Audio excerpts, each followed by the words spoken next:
ओम साई राम।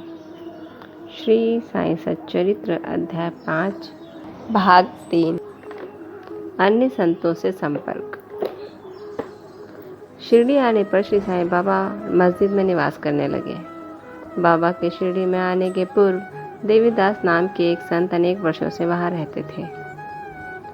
बाबा को वे बहुत प्रिय थे। वे उनके साथ कभी हनुमान मंदिर में और कभी चावड़ी में रहते थे। कुछ समय के पश्चात जानकीदास नाम के एक संत का भी शिरडी में आगमन हुआ। अब बाबा जानकीदास से वार्तालाप करने में अपना बहुत सा समय व्यतीत करने लगे।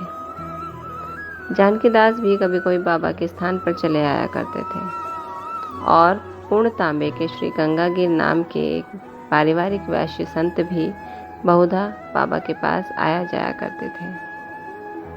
जब प्रथम बार उन्होंने श्री साईं बाबा को बगीचा सींचने के लिए पानी ढोते देखा तो उन्हें बड़ा अचंभा हुआ। वे स्पष्ट शब्दों में कहने लगे कि शिरडी परम भाग्यशालिनी है, जहाँ एक अमूल्य हीरा है। जिन्हें तुम इस प्रकार परिश्रम करते देख रहे हो, वे कोई सामान्य पुरुष नहीं है, अपितु यह भूमि बहुत भाग्यशालिनी तथा महान पुण्य भूमि है।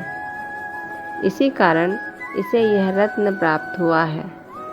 इसी प्रकार श्री अक्कलकोट महाराज के एक प्रसिद्ध शिष्य संत आनंदनाथ येवलामठ, जो कुछ शिरडी निवासियों के साथ शिरडी पधारे, उन्होंने भी स्पष्ट कहा कि यद्यपि बाह्य दृष्टि से ये साधारण व्यक्ति जैसे प्रतीत होते हैं, परंतु ये सचमुच असाधारण व्यक्ति है।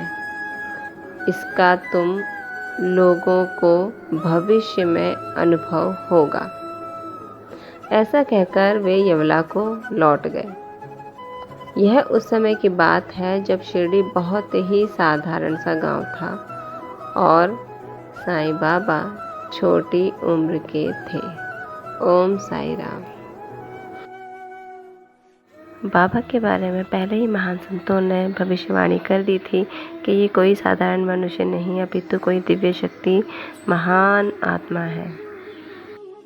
इसी के साथ अंश 3 यही समाप्त होता है। कल अगले अंश में, अंश 4 में बाबा का रहन सहन और नित्यक्रम का वर्णन होगा। तब तक ओम साई राम। बाबा सब पर कृपा रखें, अपना आशीर्वाद बरसाते रहें। ओम साई राम।